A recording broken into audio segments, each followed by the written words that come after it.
Assalamualaikum warahmatullahi wabarakatuh.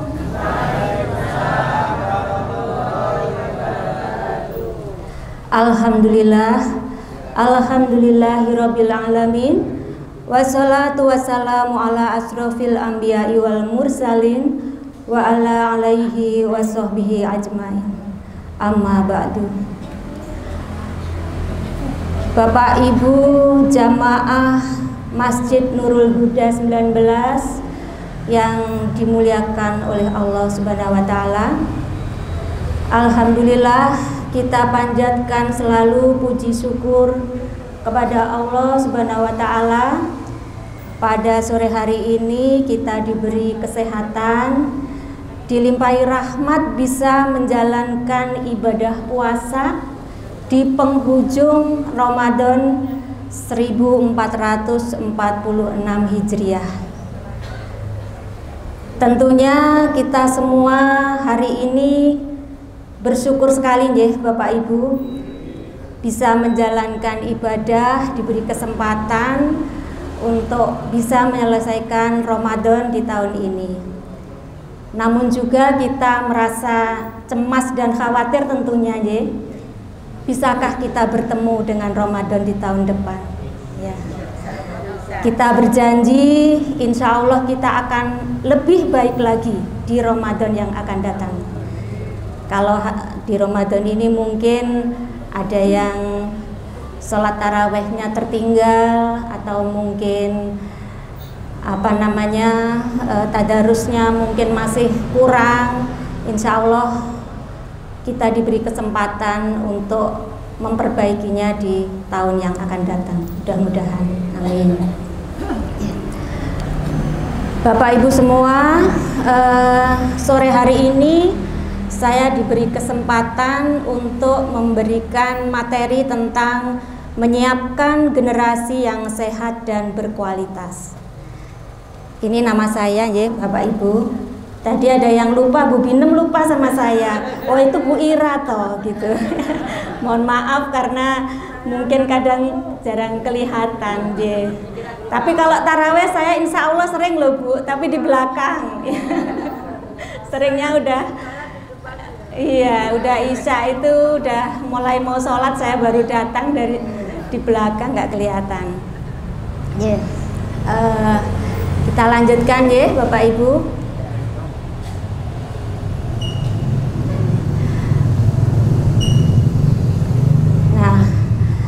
Tentang generasi yang sehat dan berkualitas. Tentu Bapak Ibu memahami sebuah generasi. Generasi itu adalah yang akan melanjutkan sepak terjang kita. Jadi anak-anak kita, generasi-generasi kita. Ini alhamdulillah pemuda-pemudi di Nurul Huda, Masjid Nurul Huda ini aktif. Jadi tetap hidup kegiatan-kegiatan di sini.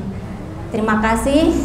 Tentunya banyak pahala yang mengalir kepada orang-orang yang mempunyai ketertarikan atau ingin tetap mensyiarkan agama kita, terutama menghidupkan kegiatan-kegiatan di masjid ya. Allah memerintahkan agar kita tidak meninggalkan generasi yang lemah, baik secara fisik disebabkan mungkin karena kurang gizi atau kurang perawatan kesehatan, juga lemah dalam mental berupa kurang pendidikan agama, lemah keterampilan sehingga kurang dapat memberdayakan dirinya. Tentu kita khawatir ya Bapak Ibu, apabila nanti generasi yang akan datang tidak terima kasih ini.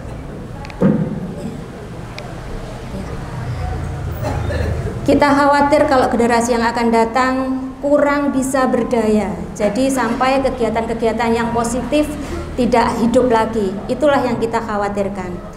Untuk membentuk generasi yang sehat dan juga berkualitas. Berkualitas di sini artinya dia mempunyai manfaat kepada lingkungannya, kepada keluarganya, juga kepada saudaranya dan kepada lingkungan sekitarnya. Dalam Al-Quran ini sudah banyak nasihatkan bagaimana membentuk generasi yang sehat dan generasi yang berkualitas. Dalam Quran surat At-Tahrim, Quran surat 66 ayat 6 disebutkan yang artinya bahwa wahai orang-orang yang beriman, peliharalah dirimu dan keluargamu dari api neraka yang bahan bakarnya adalah manusia dan batu. Masih panjang ya ini ayatnya, artinya Bapak Ibu. Di sini ayat ini mengajarkan tanggung jawab orang tua untuk membimbing dan mendidik anak-anaknya agar terhindar dari jalan yang sesat. Kita semua tahu bahwa banyak sekali hal-hal yang menyebabkan generasi muda terjerumus dalam kemaksiatan, mabuk-mabukan, kemudian keluyuran yang tidak ada manfaatnya, atau mungkin seks bebas. Itu nauzubillah min zalik. Kita harus membentengi generasi kita, anak-anak kita dari hal-hal yang demikian. Itu yang akan menyebabkan generasi muda itu menjadi tidak berdaya, tidak manfaat apabila dibiarkan begitu saja.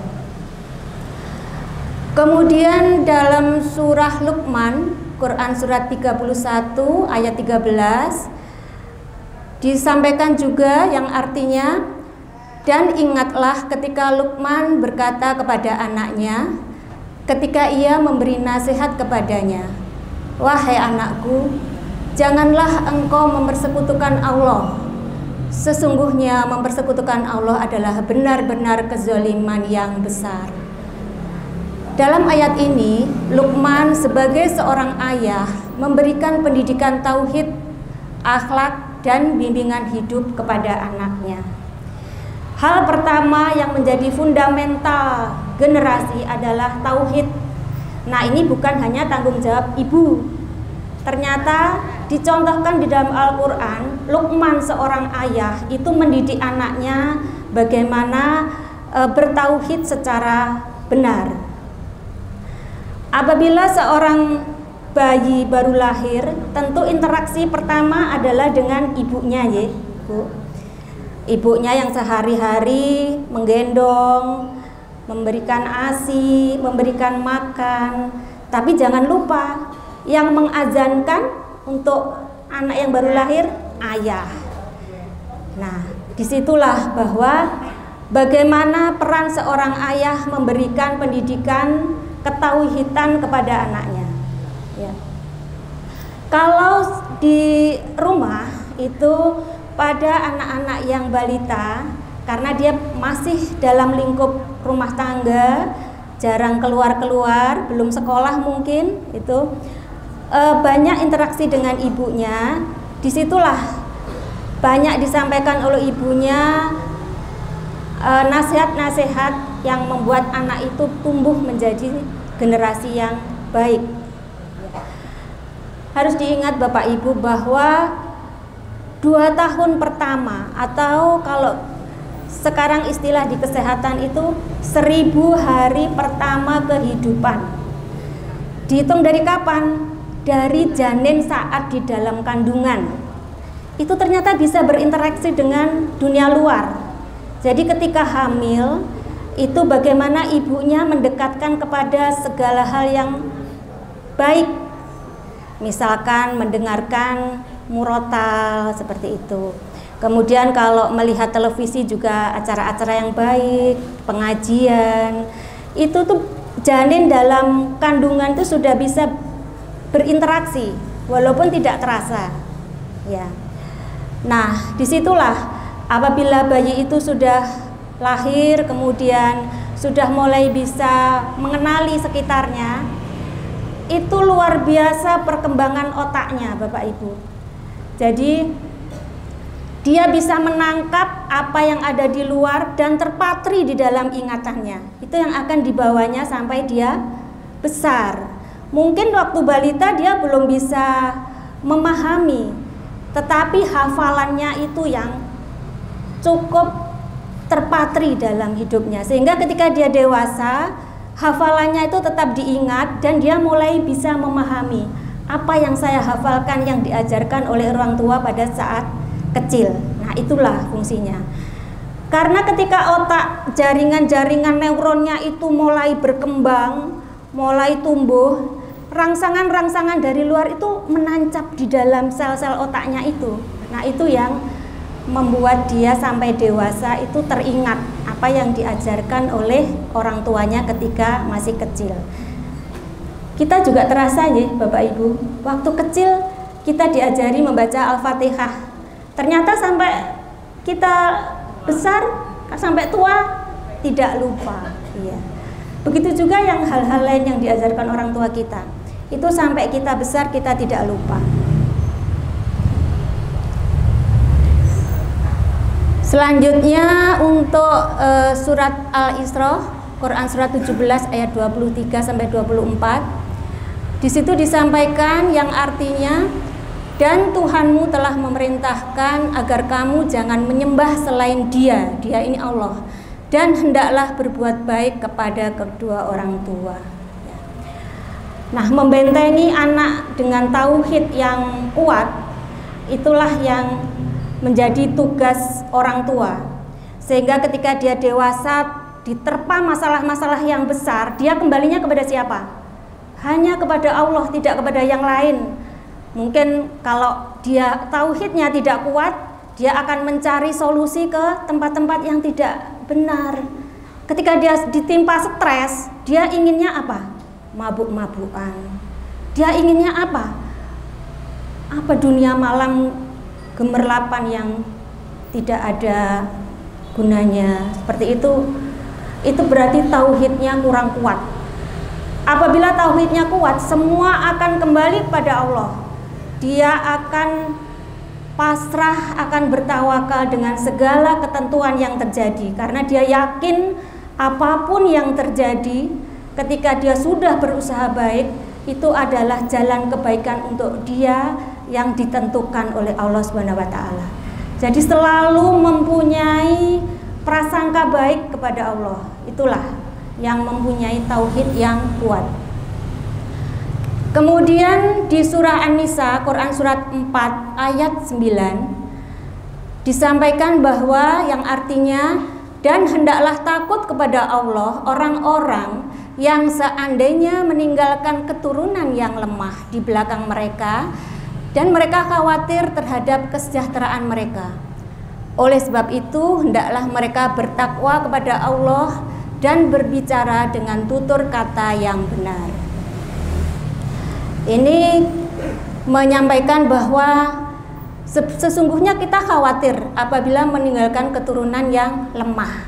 Yang lemah dalam hal ini baik lemah di kesehatannya, baik lemah di agamanya, dan juga mentalnya.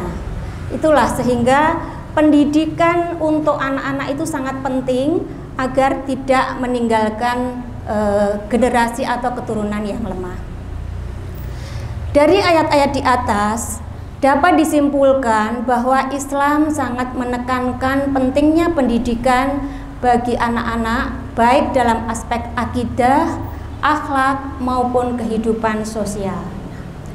Ternyata setelah akidah itu tadi yang berhubungan dengan tauhid, juga akhlak. Akhlak itu bagaimana sikapnya sehari-hari, bagaimana dia menghormati orang tua. Orang tuanya mungkin sudah sepuh, apakah dia sabar untuk merawat? Apakah dia pernah membentak? Mungkin orang tuanya sudah sulit berjalan, kemudian sulit untuk merapikan pekerjaan sehari-hari. Nah, itulah kesabaran di situ yang perlu ditanamkan, karena menghormati orang tua itu tidak hanya menundukkan badan ketika berjalan di depan orang tua, tetapi juga dalam sehari-harinya bagaimana bersikap kepada kedua orang tua. Karena ternyata pahalanya sangat besar ya Bapak Ibu.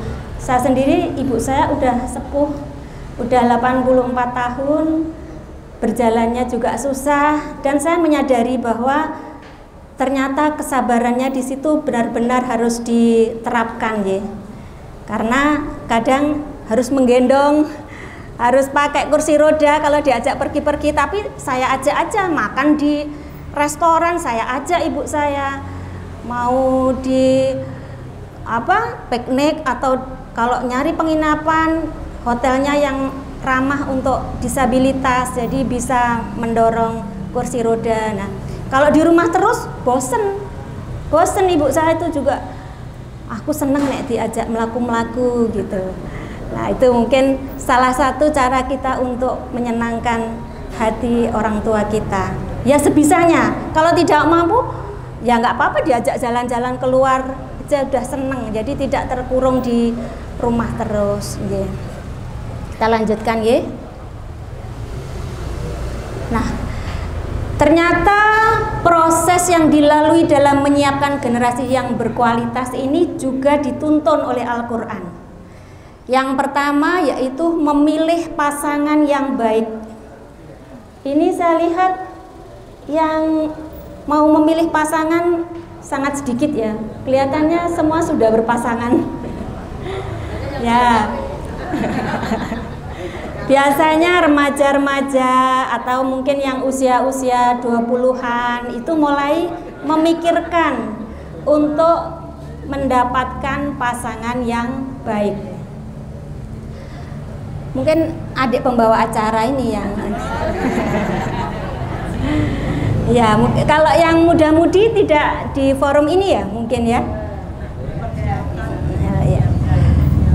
Juga ini nanti bagaimana peran ibu dan ayah, kemudian gizi 1000 hari pertama dan pengaruh gizi 1000 hari pertama. Memilih pasangan yang baik. Dalam surat An-Nur ayat 26 disampaikan yang artinya perempuan yang keji untuk laki-laki yang keji, perempuan yang baik untuk laki-laki yang baik. Mereka yang baik itu bersih dari apa yang dituduhkan orang. Bagi mereka ampunan dan rezeki yang mulia.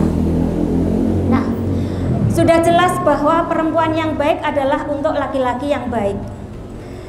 Kalau kita ingin mempunyai pasangan baik, apa yang perlu kita lakukan pertama? Kita sendiri berusaha menjadi orang yang baik. Nanti kalau yang punya remaja atau yang sudah mau menikah itu disampaikan, nggak usah khawatir jodoh. Yang penting kualitas dirimu itu ditingkatkan sambil meminta. Nanti ikut dalam kajian-kajian yang positif, dalam majelis taklim, kuliah, kemudian di tempat-tempat yang positif, itu insya Allah nanti ketemu jodohnya juga di situ.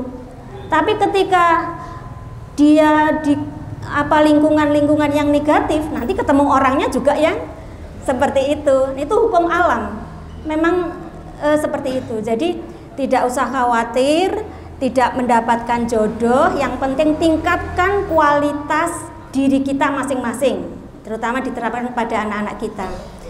Nah, ketika dia menuntut ilmu dengan baik, kemudian dia bersabar, itu insya Allah, yang namanya Allah itu maha kuasa, maha pengasih, maha penyayang, pasti dikasih, pasti dikasih.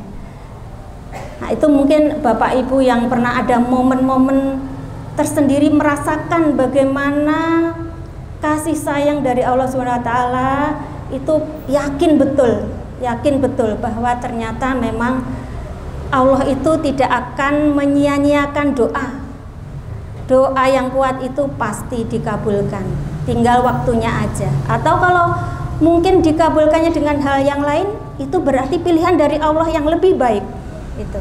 Nah, itu yang perlu diyakinkan kepada anak-anak kita. Jadi nggak usah galau. Lebaran misalkan, wah kok orang jodoh toh sampai saiki. Nah, nggak usah ragu dengan pertanyaan seperti itu. Nggak usah cemas, karena sudah punya prinsip bahwa kalau saya baik, saya di lingkungan yang baik, dan saya berdoa kepada Allah, insya Allah itu akan datang jodohnya. Kemudian bagi orang Jawa ada istilah yang sesuai dalam memilih pasangan. Ini sudah kita kenal semua, bibit, bebet, bobot. Bibit itu latar belakangnya apa, keturunannya siapa, seperti itu ya. Kemudian bebet itu lebih ke kekayaannya, seperti itu. Kemudian bobot itu melihat pribadi orang itu, wawasannya bagaimana, pekerjaannya apakah kira-kira dia bisa menghidupi keluarga, oh pekerjaannya baik, agamanya baik. Nah ini yang lebih ditekankan dalam agama itu agamanya. Saya kira di sini di bobot ini. Jadi bobot itu kualitas orang yang akan menjadi pasangan. Nah itu juga kualitas di agamanya. Hidup dengan pasangan yang baik akan saling mendukung dalam hal-hal yang positif. Saat istri hamil, sang suami akan menjaga dengan baik karena sadar akan melahirkan keturunan atau darah dagingnya yang menjadi generasi penerus. Nah, di sini ditekankan bahwa bagaimana dukungan seorang suami ketika istrinya hamil. Nah, itu kalau suaminya baik tentu akan sangat mendukung. Tapi kalau suaminya nggak baik, malah ditinggal istrinya hamil. Itu kan terlalu itu ya katanya. Kita lanjutkan lagi, ini sudah ada, ini kayaknya udah mau maghrib. Nah, kemudian di Quran surat Al-Baqarah ayat 233. Ayat ini mempunyai arti, para ibu hendaklah menyusukan anak-anaknya selama 2 tahun penuh bagi yang ingin menyempurnakan penyusuan. Kewajiban ayah menanggung nafkah dan pakaian mereka dengan cara yang patut. Bila ingin menyapih dengan persetujuan antara keduanya, tidak ada dosa atas keduanya.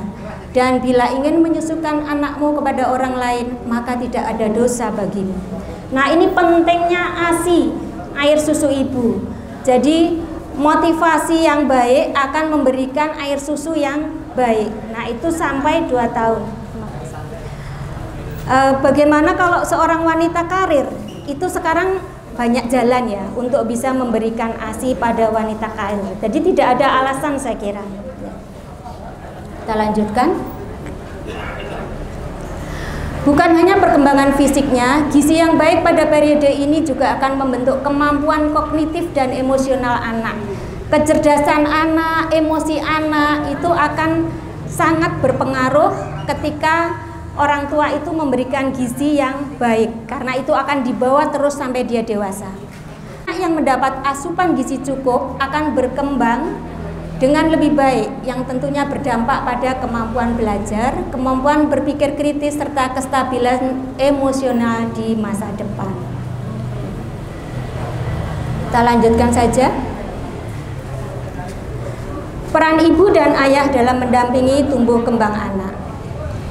Ibu sebagai pengasuh utama di rumah memiliki tanggung jawab besar dalam memberikan gizi yang baik. Gizi diberikan oleh ibu, tapi bapak apa perannya di sini? Mendapatkan pendapatan yang halal untuk membeli gizi tersebut, membelikan makanan, membeli telur, membeli susu dan sebagainya. Itu dengan harta yang halal. Ibu yang terlibat aktif dalam kegiatan stimulasi seperti berbicara, baca tilawah, sholawatan, bernyanyi dan bermain bersama anak akan membantu membangun hubungan emosional yang kuat serta merangsang perkembangan otak. Ketika mau tidur itu Bapak Ibu, biasanya anak kecil kan tidur sama orang tuanya. Nah itu banyak baca tilawah dan mendongeng, boleh mendongeng, dongeng yang positif. Itu anak-anak itu terpatri dalam otaknya itu sampai dia besar, apa yang didongengkan oleh ibunya. Ayah bukan hanya sebagai pencari nafkah, tetapi juga sebagai figur yang memberikan rasa aman dan mendukung perkembangan sosial anak. Anak yang merasakan kedekatan dengan ayahnya cenderung lebih percaya diri, memiliki keterampilan sosial yang baik, serta memiliki pola pikir yang sehat. Oleh karena itu, kolaborasi antara ibu dan ayah sangat diperlukan agar anak mendapatkan dukungan emosional dan intelektual yang seimbang. Cuma kadang seorang ayah itu kalau sama anak perempuannya malu ya kalau dekat. Padahal itu ayah itu sangat sayang sama anak perempuan loh, Bapak Ibu. Tapi kedekatan itu harus ditampakkan juga, misalkan dengan diajak kemana, diajak bermain, itu timbul kedekatan emosional antara bapak dengan anak. Bahkan kekurangan gizi yang berlangsung lama dapat mempengaruhi kemampuan berpikir kritis, kecerdasan emosional, dan pola pikir yang sehat ketika mereka dewasa. Sebagai contoh, pada remaja yang kekurangan gizi pada masa kecil, mereka lebih beresiko mengalami gangguan perilaku, kesulitan dalam mengambil keputusan, serta masalah dengan kestabilan emosional. Sebaliknya, remaja yang tumbuh dengan dukungan gizi yang baik cenderung lebih matang dalam berpikir, lebih positif dalam menghadapi tantangan, dan mampu membuat keputusan yang bijak. Jadi di sini gizi yang baik itu tidak harus mahal, Bapak Ibu. Sayuran, buah itu bisa, itu ada gizi yang baik, tapi jangan, maaf ya, mie instan. Nah, kadang-kadang kalau malas, mie instan wae sing cepet, jangan. Telur itu bagus, itu sumber protein yang bagus, telur. Lebih baik ceplok telur gitu daripada mie instan. Ya. Mie instan boleh, tapi sekali-sekali, kalau udah gede, kalau masih bayi ya jangan. Nah, ini pesan-pesan mendidik anak dalam Quran surat Luqman ayat 13 sampai 19. Quran surat Luqman ayat 13, wahai anakku, janganlah engkau menyekutukan Allah, sesungguhnya mempersekutukan Allah adalah benar-benar kezaliman yang besar. Kemudian Quran surat Luqman ayat 14, dan kami perintahkan kepada manusia agar berbuat baik kepada kedua orang tuanya. Ibunya telah mengandung dalam keadaan lemah yang bertambah-tambah dan menyapihnya dalam usia 2 tahun. Bersyukurlah kepadaku dan kepada kedua orang tuamu, hanya kepada aku kembalimu. Kemudian Quran surat Luqman ayat 15, dan jika keduanya memaksamu untuk menyekutukan aku dengan sesuatu yang tidak mempunyai ilmu tentang itu, maka janganlah engkau menaati keduanya, dan pergaulah keduanya di dunia dengan baik, dan ikutilah jalan orang yang kembali kepadaku. Kemudian hanya kepadaku tempat kembalimu, maka akan aku beritahukan kepadamu apa yang telah kamu kerjakan. Sekarang banyak orang-orang mu'alaf ya Bapak Ibu ya, itu bagaimana tantangannya untuk meyakinkan kedua orang tuanya kalau dia mau masuk Islam. Tapi di sini mengajarkan bahwa tetap harus baik kepada kedua orang tuanya ketika orang tuanya itu berbeda agama, itu harus tetap baik. Quran surat Luqman ayat 16, wahai anakku, sungguh jika ada suatu perbuatan seberat biji sawi dan berada dalam batu atau di langit dan di bumi, niscaya Allah akan memberinya balasan. Sesungguhnya Allah maha halus, maha mengetahui. Nah, sebenarnya beramal soleh tidak harus dengan yang mahal-mahal. Seseorang yang beramal 1 juta ketika dia punya uang banyak, dengan yang beramal 1.000 rupiah dengan orang yang tidak terlalu punya, insya Allah lebih banyak pahalanya yang 1.000 rupiah. Dia tidak eman memberikan, ketika dia pun cupet gitu, tapi dia tidak eman untuk memberikan sedekah. Ini agak dipercepat ya. Quran surat Luqman ayat 17, wahai anakku, laksanakanlah sholat dan suruhlah manusia berbuat yang ma'ruf dan cegahlah mereka dari yang mungkar, dan bersabarlah terhadap apa yang menimpamu. Sesungguhnya yang demikian itu termasuk perkara yang penting. Umur 7 tahun sudah dilatih harus sholat. 10 tahun tidak sholat dipukul, tapi pukulan sayang ya. Jadi tidak pukulan yang sampai anaknya marah gitu ya, dipukul, artinya memberikan pelajaran. Tambah buka puasa kurang 3 menit. Oh ya, Quran surat Luqman ayat 18, dan janganlah kamu memalingkan wajah dari manusia karena sombong, dan janganlah berjalan di bumi dengan angkuh. Sungguh Allah tidak menyukai orang-orang yang sombong dan membanggakan diri. Ketika anak kita berhasil, jangan pernah bilang itu karena saya mendidik dengan baik. Tidak. Tapi rahmat Allah yang diberikan kepada anak-anak kita. Kita ini hanya berusaha ya Bapak Ibu, tapi semuanya adalah pemberian dan kasih sayang dari Allah Subhanahu wa taala. Dan Allah itu memberikan kasih sayangnya kepada hati yang sangat merendah, bahwa dia tidak memiliki apapun. La haula wala quwata illa billah. Itulah ketika kita benar-benar merendah hati kita tidak mempunyai kemampuan apapun, disitulah Allah akan memberikan anugerahnya, kasih sayangnya kepada kita, sehingga anak-anak kita bisa berhasil. Quran surat Luqman ayat 19, dan sederhanakanlah dalam berjalan dan lunakkanlah suaramu. Sesungguhnya seburuk-buruk suara adalah suara keledai. Nah, Demikianlah sedikit kajian tentang menyiapkan generasi dan anak-anak yang sehat dan berkualitas. Semoga kita para ibu senantiasa melangitkan doa-doa buat anak-anak. Ucapan seorang ibu itu harus sangat hati-hati kepada anak. Jangan sampai kita mengucapkan, "Oh, ancane kowe iki ngeyel," itu jangan ya, Bapak Ibu-ibu ya. Jangan. Walaupun kita sangat sebel waktu itu anak kita membuat kita marah, itu kita tahan mulut kita ini untuk berbicara yang menjelekkan anak kita. Tidak boleh itu. Melangitkan doa buat anak dan keturunan kita, penerus keluarga kita, agar menjadi insan yang kuat dan tangguh menghadapi tantangan zaman dan menjadi orang-orang yang bermanfaat buat agama, lingkungan sesama, dan buat nusa dan bangsa. Saya kira itu banyak sekali doa-doa, misalnya Robbi habli minas solihin, itu setiap habis sholat doa seperti itu.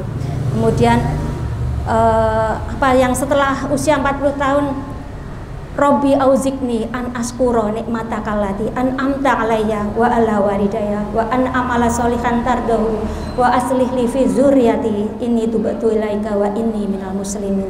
Nah, itu juga ingin membentuk generasi yang baik. Saya kira itu ya, karena waktunya juga sudah selesai. Ya, ini saya narsis sedikit, anak-anak saya ini Bu, alhamdulillah sudah menikah semua. Dan karena ini di penghujung Ramadan, besok kita sudah pagi harus berangkat untuk sholat Id, maka saya sampaikan taqabbalallahu minna wa minkum minal aizin wal faizin. Mohon maaf lahir batin. Terima kasih, ada kurangnya mohon maaf. Assalamualaikum warahmatullahi wabarakatuh.